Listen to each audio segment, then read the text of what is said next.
E aí, meus amiguinhos? Tudo tranquilo com vocês? Como é que estamos?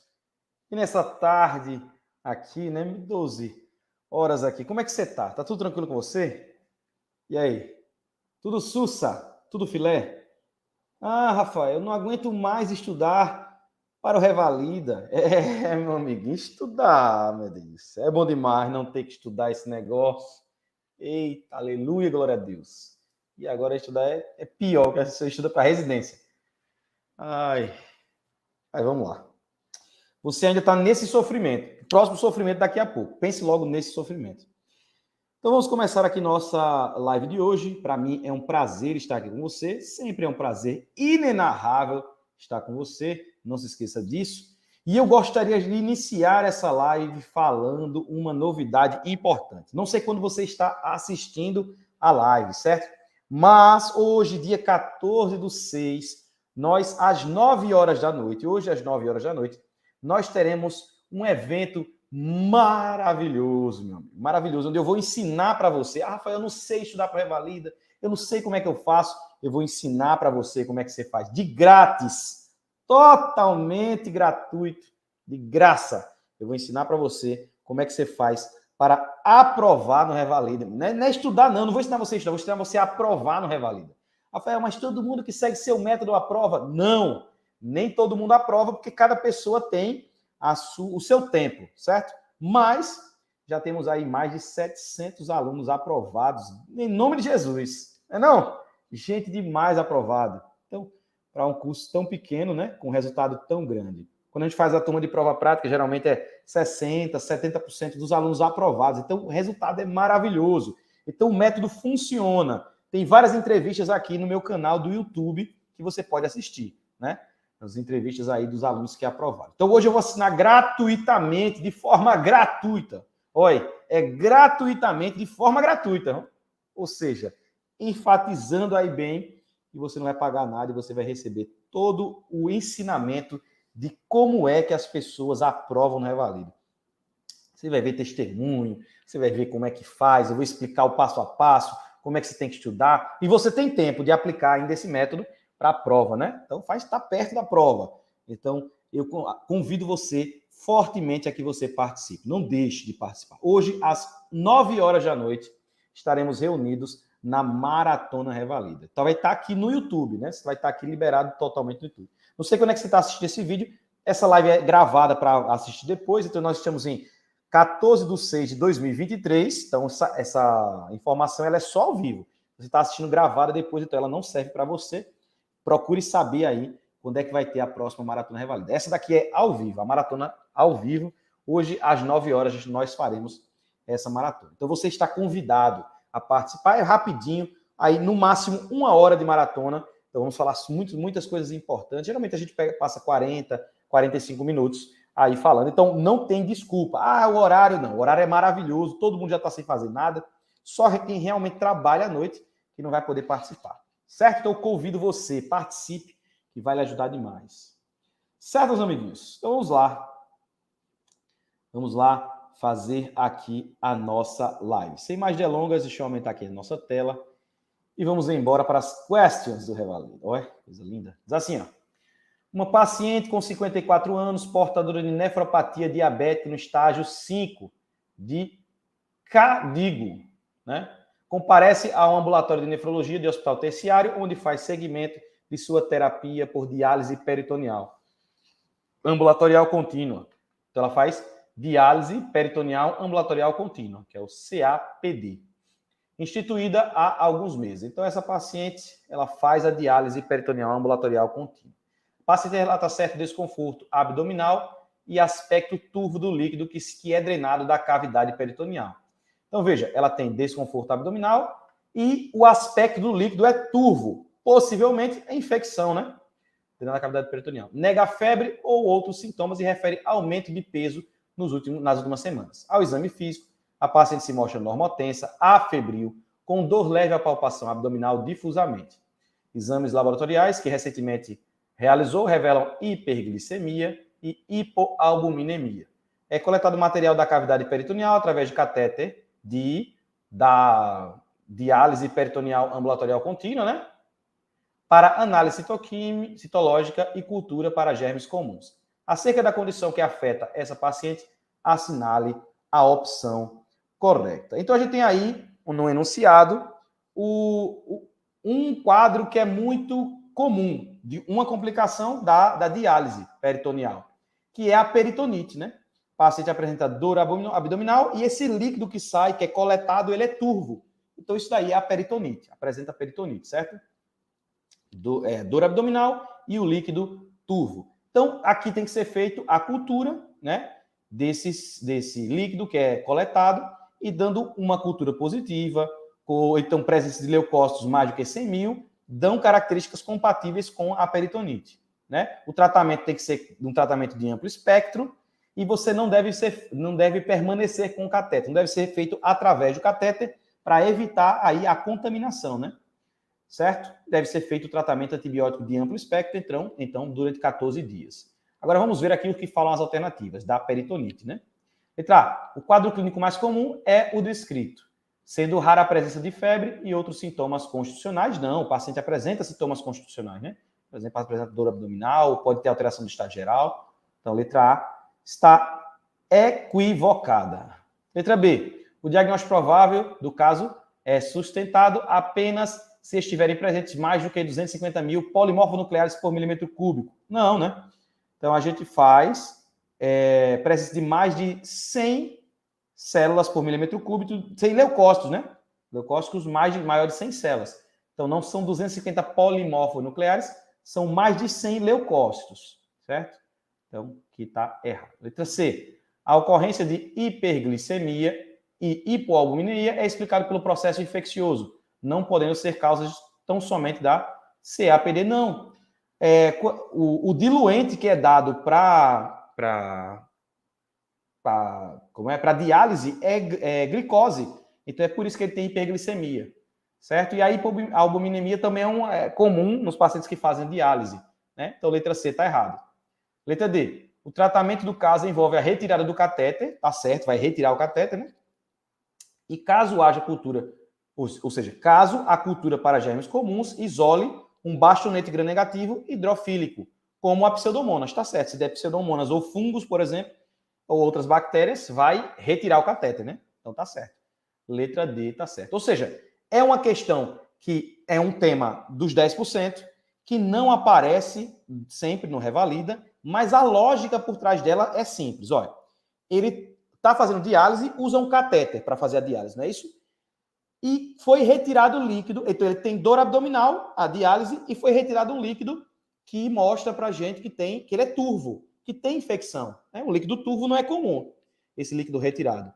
Então, que foi drenado do catéter. Então, líquido turvo e dor abdominal. Aí você pensa, diálise peritoneal, tem dor abdominal e líquido turvo. Isso deve ser uma infecção do abdômen. Não é no peritônio que é feito, né? Diálise peritoneal. Então, deu peritonite, inflamação, infecção ali do peritônio.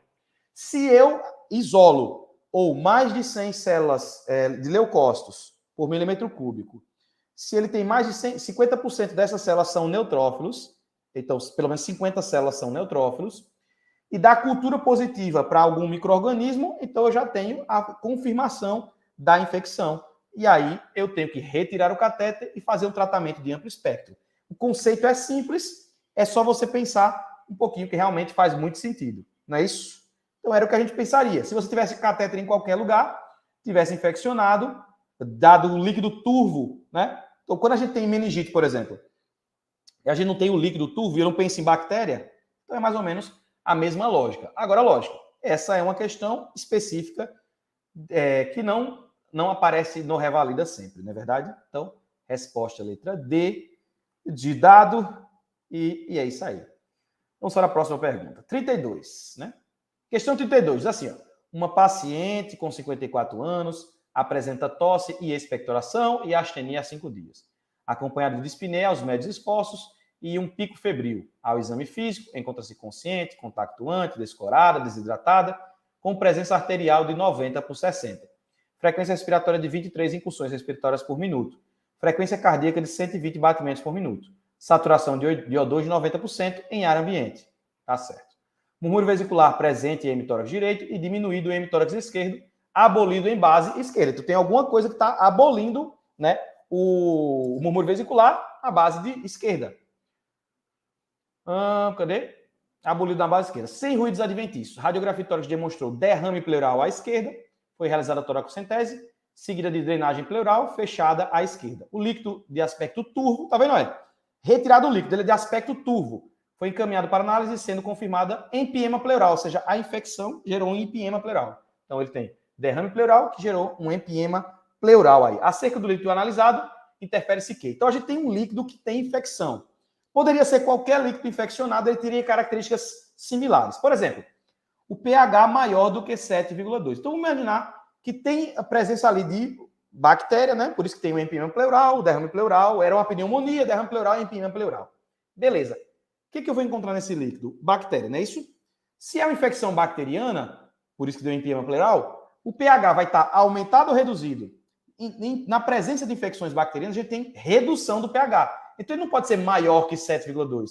Ele teria que ser reduzido. Então, se fosse menor do que 7,2, estaria certo. Mas maior, não. Então, a letra A está errada. Letra B. A dosagem de LDH foi superior a 1.000 unidades internacionais. Aí, lógica. Quando a gente tem uma infecção bacteriana, o LDH, ele aumenta ou diminui? Ele aumenta. Então, está certo. A letra B está certa. Letra C. A dosagem de glicose foi superior a 60. Só superior. Quando tem bactéria, ela come glicose ou ela não come? Ela come. Bactéria come glicose. Então, vai reduzir a glicose do líquido. Então, não poderia ser superior. Superior tem muita coisa acima de 60. É inferior, porque vai reduzir. Então, se for comparar com sangue, vai estar sempre menor do que o sangue, porque vai reduzir a glicose, já que bactéria come glicose. Esse pensamento é igual. Questão 1 e questão 2, eu estou pensando igualzinho como eu pensaria, por exemplo, numa meningite, né? Uma infecção ali. Então, a mesma lógica. Então, ele come glicose. Letra D. A dosagem de proteínas foi inferior a 3 gramas por 100 ml. Pelo contrário, quando a gente tem bactéria, aumenta muito a proteína do líquido, não é isso? Porque quando tem inflamação, infecção, eu tenho o aumento das fenestrações vasculares, né? Os orifíciozinhos que tem nos vasos. E aí a quantidade de proteína que passa é muito maior. E aí por isso que aumenta a quantidade de proteínas nesse líquido pleural. Então, letra D está errado. Então, a única que está certa é que o LDH aumenta. Resposta é letra B. Então, veja como é simples. É um pensamento muito lógico. Eu não tenho que saber sobre empiema pleural. Eu tenho que saber o que acontece em uma infecção geral. Tanto na letra A, tanto na questão 1, quanto na questão 2. Tá certo? Empiema pleural. Já caiu outra infecção? Já caiu de empiema pleural. Mas é um raciocínio simples, não é verdade? Então, é uma complicação de uma pneumonia, de um derrame pleural, gerou um empiema pleural, e aí eu vou ver características da infecção. Muito simples, muito tranquilo. Não é verdade? É verdade. Alguém vai dizer, a questão é difícil, mas não é. É só um pensamento aí que você vai ter que ter. Agora, não é uma questão comum, né? 33. Um escolar com 8 anos, acompanhado da mãe, chega à unidade básica de saúde com queixa de estar muito cansado e sonolento. A mãe refere que há aproximadamente 20 dias ele vem perdendo peso. Aí, veja, anote aí. Ele vem perdendo peso, cerca de 5 quilos. Aí, em 20 dias ele perdeu 5 quilos. Meu Deus do céu. Ela relata ainda que o filho, embora tenha controle esfincteriano noturno, desde os 5 anos, tem agora apresentado enurese noturna, desde o início do quadro. Então, ele tem poliúria. Olha, perda de peso, poliúria. Enurese é porque ele está urinando tanto que não está dando tempo. Entendeu? Está urinando várias vezes à noite. Então, ele não levanta para urinar. Se urina na cama mesmo.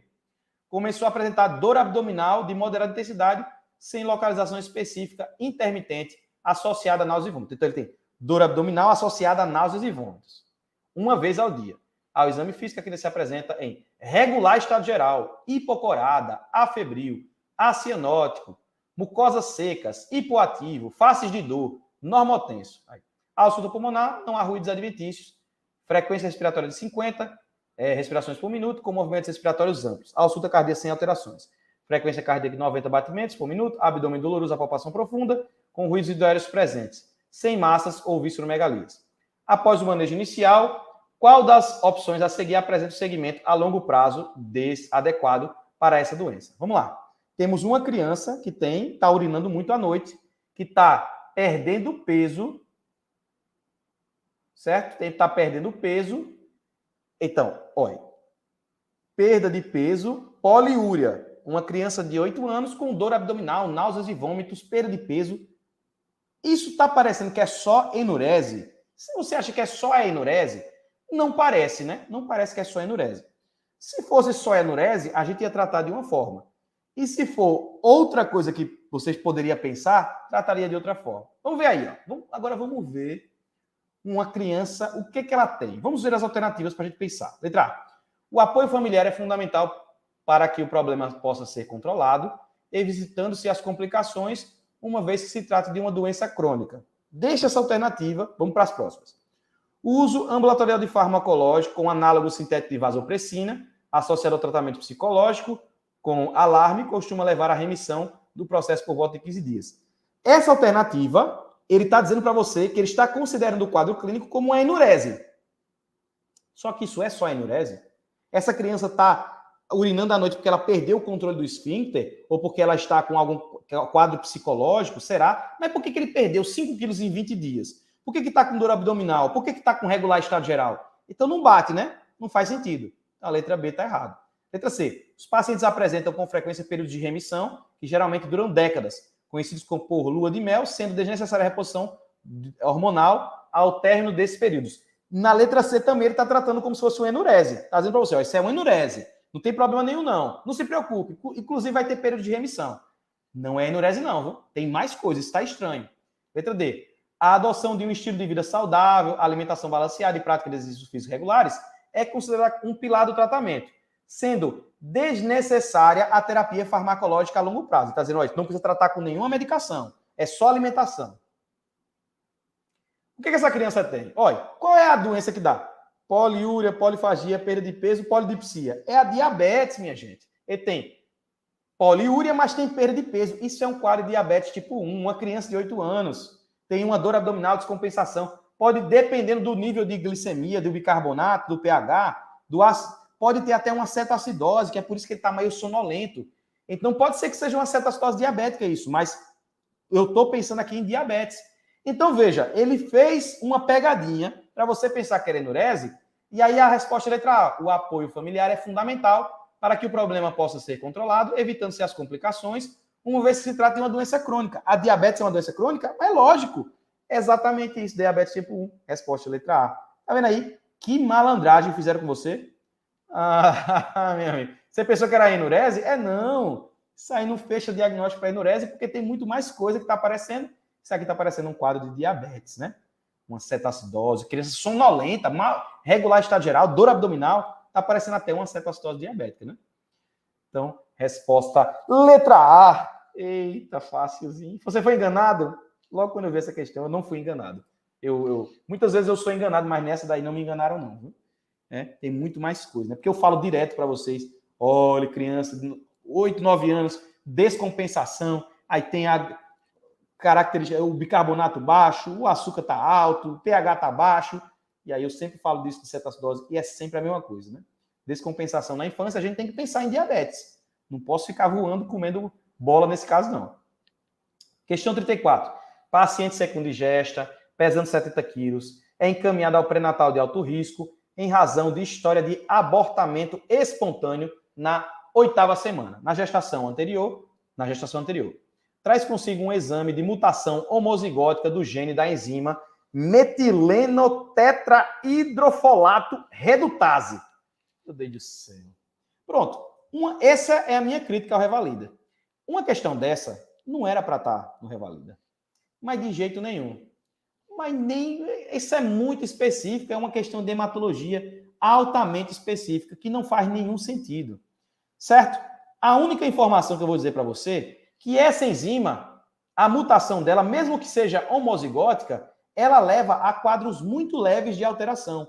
E não é considerado atualmente como uma trombofilia. Então, não é uma trombofilia. Esse é o dado. Ou seja, quem fez essa questão foi aquele rapazinho, o rapazinho lá, que está fazendo as questões do Revalida, que está na banca, que é especialista, que está fazendo um monte de questão de trombofilia. Me fez demais nos últimos anos. E fez essa daí. O miserável está fazendo essas questões, só coisa específica. Ô desgraçado. E tem mais questão dele. Tem um monte de questão dele. Então, eu só posso lamentar, né, uma questão dessa.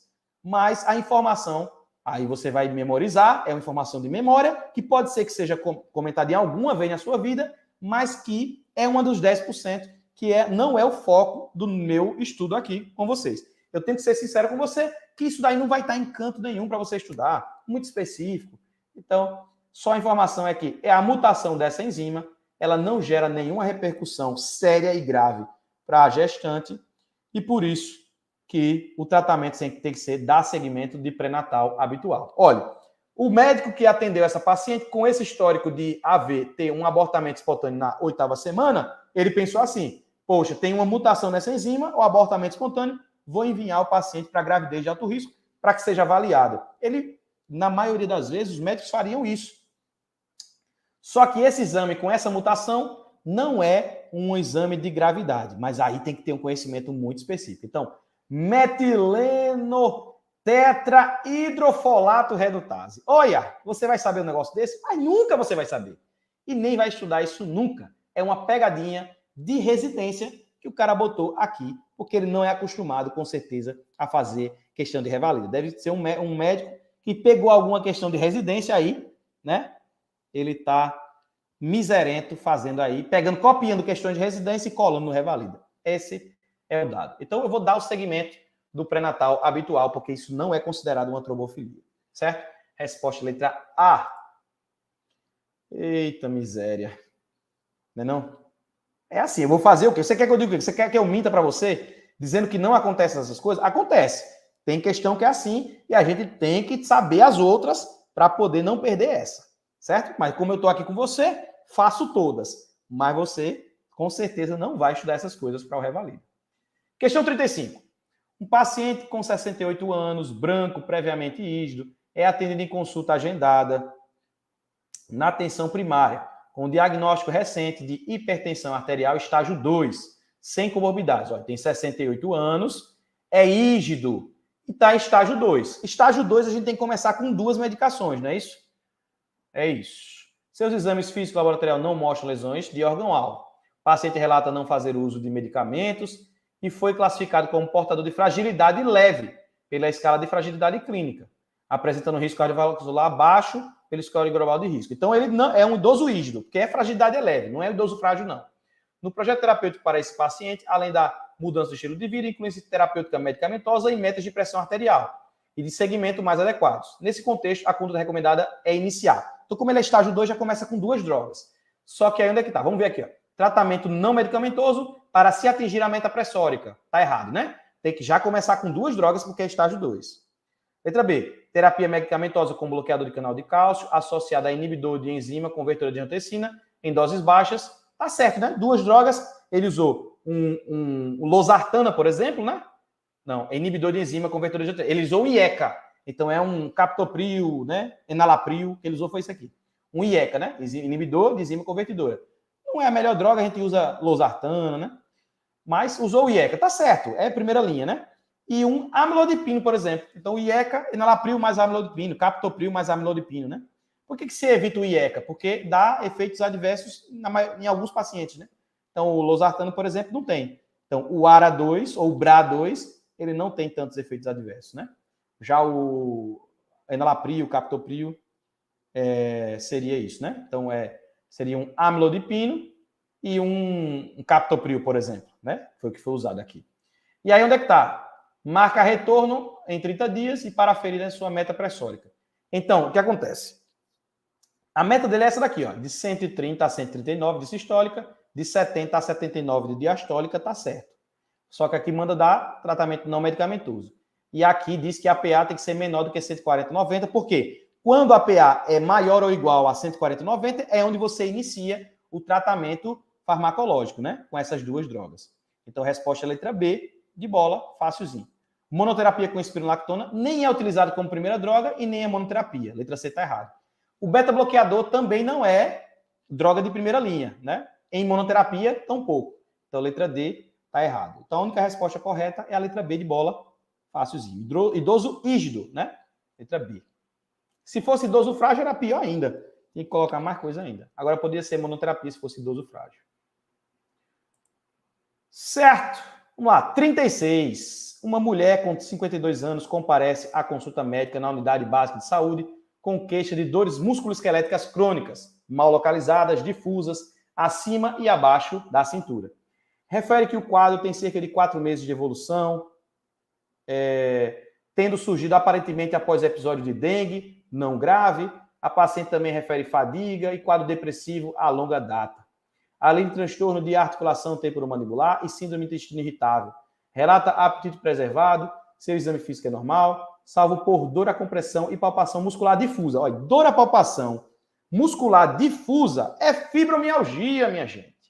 Letra A, sem nem pensar, milhares de vezes já caiu essa questão. Uma dor sem nenhuma característica, sendo difusa pelo corpo. Mialgia difusa, fibromialgia. Olha, hipotireoidismo subclínico não é essa característica, né? Ele teria que dizer pra gente. Olha, veja aqui, ó. Não há alterações de hemograma completo, nem de dosagem de proteína C reativa, T4 livre e TSH. Então não podia ser hipotireoidismo. Transtorno psicossomático. Aqui não fala que ela tem alterações psiquiátricas, nem nada disso para que a gente pense nisso. E transtorno depressivo maior, ele precisa de critérios. A mulher perdeu o prazer, ela está triste a todo momento, ela está irritável, ela está com insônia, está sem alterações da memória, da compreensão, alterações da alimentação, não tem nada disso. Então, não poderia ser letra D. Não fecha o diagnóstico para isso. Então, o único é uma doença, um diagnóstico de exclusão, né? Letra A. A de amor. Amor. Fácil, né, menino? Eita, meu Deus, revalida, bom demais, viu? Eita, só desejar... Ué, se fosse assim, já imaginou se a prova de residência fosse assim? Eita, como eu ia estar feliz, porque eu já estava me preparando desse jeito, né? Aí onde é que tá? A revolta, né? A revolta é o seguinte, o cara se prepara para essa prova de revalida, é por isso que não serve. Questão de residência não serve para revalida, por quê? Porque é outra coisa, totalmente diferente, né? O revalida, ele é diagnóstico e tratamento. A residência não, é muita epidemiologia, é muita questãozinha daquela lá, de pegadinha, né? Tem uma enzima lá que ela não faz nada, mas o cara não sabe. Tem que memorizar para a prova de residência, é muito específica. O revalida não é assim, né? O revalida é só questão de diagnóstico e tratamento, 90% dos casos.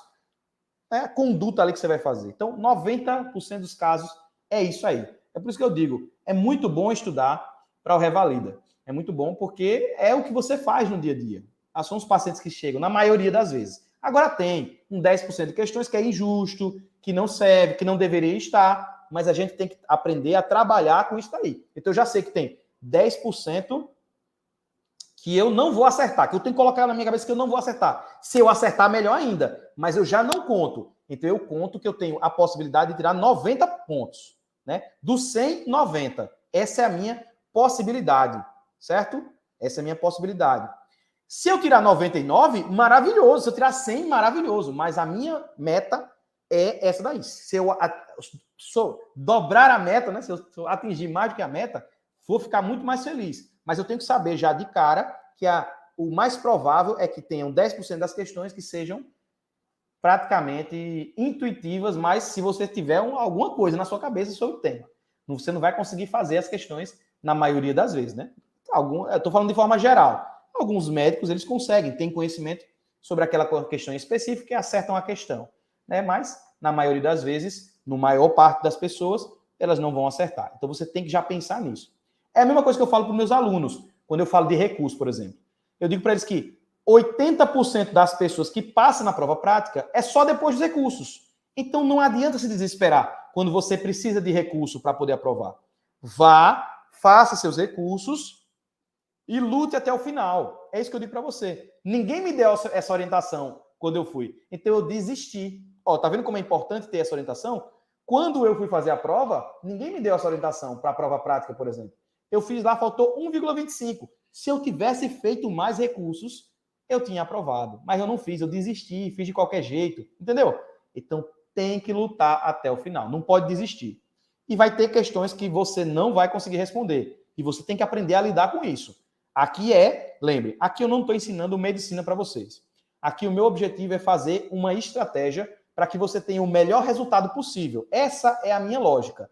Estratégia para obter o melhor resultado. Então, dentro dessa lógica de estudar em pouco tempo, ter uma estratégia, A gente trabalha com o que é mais provável. E aí sim, através disso, você consegue responder as questões com mais inteligência. Certo? Geralmente, são anuladas algumas questões e aí vai. Vamos lá. Vamos continuar aqui. Então, questão 37, diz assim, ó, um paciente com 25 anos, vítima de acidente motociclístico, apresenta trauma contuso tóraco-abdominal. No local do acidente encontra-se compressão arterial sistólica de 90 e compressão cardíaca, frequência cardíaca de 120 batimentos por minuto. Durante o transporte para o hospital, evoluiu com inconsciência, queda da pressão arterial sistólica para 60 e aumento da frequência cardíaca para 140 batimentos por minuto. Apresenta distensão de veias cervicais e murmúrio vesicular presente bilateralmente. Nesse caso, o manejo mais adequado para o paciente é... Então, vamos ver. Ele tem, distensão de veias cervicais. Então, ele tem ingurgitação jugular. Só que ele tem o murmúrio vesicular presente. Quais são as duas coisas que dão ingurgitação jugular? Ou é trauma de tórax, tá? Trauma de tórax é pneumotórax hipertensivo, não é pneumotórax hipertensivo. Por quê? Porque o murmúrio vesicular está presente bilateralmente. Então, não é. E a outra é hemotórax, tamponamento cardíaco. Então, o paciente com tamponamento cardíaco também tem ingurgitação jugular. Aí ficou fácil. Vamos ver qual é o... Toracocentese e drenagem pleural fechada? Não, não é hemotórax. Não é hemotórax. Se fosse hemotórax, também teria redução do murmúrio vesicular. Então, não é toracocentese, não é hemotórax, não é pneumotórax. Aqui seria pneumotórax, né? Toracocentese de alívio e drenagem pleural. Seria para pneumotórax. Então, tá errado, a letra A tá errada. Drenagem pleural fechada é para pneumotórax hipertensivo e para hemotórax maciço. Então, aqui não seria a resposta letra A. Letra B, manutenção de vias aéreas e pericardiocentese, porque eu estou pensando no tamponamento cardíaco. Letra B, fácil demais, menino. Letra C, intubação orotraqueal e ultrassonografia. Menino, quando tu for fazer a ultrassonografia, o paciente morre desde a sala vermelha até a radiografia, a ultrassonografia, o paciente morre. Acabou-se, né? Eita, meu Deus. Letra D, cricotireoidostomia e toracotomia anterolateral. Meu Deus do céu. Cricotireoidostomia a gente faz quando tem lesão de face, né? Aí eu vou fazer cricotireoidostomia. Letra D, absurda. Então a resposta, letra B, de bola, meu amigo. B de bola. Eita, menina. Sei não o que eu vou dizer para você não, viu? O que é que eu vou dizer para você? Letra B. Vamos lá. Fácil de mer. Questão 38. Retorna... Eita, meu Deus. Ah, não, tá certo. Retorna à maternidade um recém-nascido com 3 dias, conforme sua ficha. Ele nasceu com 37 semanas de gestação, por parto cesáreo, devido à restrição do crescimento uterino e centralização fetal, pesando 1,950 kg. Apgar de 8,9, com bolsa rota no ato. A mãe relata ter 34 anos, que não houve intercorrências na gestação, que as sorologias do pré-natal apresentaram-se não reagentes, que foi feito o teste de orelhinha no recém-nascido e que os olhos e o coração dele se apresentavam sem alterações. Acrescenta que seu filho recebeu alta da maternidade com 24 horas de vida. Ao exame físico apresenta um peso de 1,850 kg, estatura de 44 centímetros, perímetro cefálico de 27. Olha, veja aqui, abaixo de 32 é microcefalia, então tem microcefalia, olha. E mostra-se ativo, reativo, algo irritado, ictérico, icterícia. Notando-se presença de petequias no pé. Icterícia com petequias. Isso é algum TURT, é alguma infecção congênita, né? O abdômen com fígado palpável e baço também palpável. Então, hepatosplenomegalia, não havendo alterações no restante do exame. O hemograma tem anemia, leucopenia e plaquetopenia. Tem pancitopenia. Também hiperbilirrubinemia, as custas principalmente de elevação de bilirrubinas diretas. Transaminases 4 vezes acima dos valores de referência e ultrassom de crânio com leucomalácia periventricular e calcificações periventriculares. Qual é o quadro que dá? Olha, microcefalia, infecção congênita, microcefalia e calcificações periventriculares. É o citomegalovírus. Se fosse hidrocefalia e calcificações intraparenquimatosas, eu pensaria em toxoplasmose congênita. Mas a microcefalia e calcificações periventriculares é a citomegalovírus. Então ficou fácil. Então não é sífilis, letra A. não é sífilis, letra C. Só pode ser ou letra B ou letra D. Então, é citomegalovírus. Beleza. Um dos dois. Qual é o tratamento? É com ganciclovir. A ciclovir é para herpes. Citomegalovírus é ganciclovir. Então, a resposta, letra D. Ou ganciclovir ou foscarnet, né? Então, letra D, ganciclovir. Resposta, letra D. Fácil de menino. Eu já fiz tanto essa questão que chega a dar uma alegria, um conforto, um calorzinho no coração a gente tem quando a gente faz uma questão que é repetida, né? Bom demais. 39. Uma paciente secundigesta com 27 anos foi encaminhada pela atenção primária de saúde ao ambulatório de gestação de alto risco para iniciar pré-natal devido à história obstétrica anterior de pré-eclâmpsia leve e descolamento prematuro de placenta intraparto. Então a gente tem pré-eclâmpsia e DPP na gestação anterior. Eu tenho que fazer ou eu tenho que tratar ou fazer a profilaxia para a pré-eclâmpsia, né? Durante a consulta, evidenciou-se que a gestante se encontra com 16 semanas de gestação, apresentando pressão arterial de 135 por 83, então está normal. Foi realizada a avaliação da proteinúria com fita, cujo resultado foi negativo, então não tem proteinúria. A conduta a ser imediatamente adotada, a fim de melhorar o prognóstico materno e perinatal dessa gestante, é a prescrição de... Então, ela tem risco de apresentar pré-eclâmpsia, já teve na gestação anterior. Qual é a profilaxia? É AS. Resposta, letra C. Enoxaparina é contra a trombose, né? A paciente já apresenta trombose e tal, enoxaparina, não é verdade? Mas o AS é para a pré-eclâmpsia. Resposta, letra C de casa.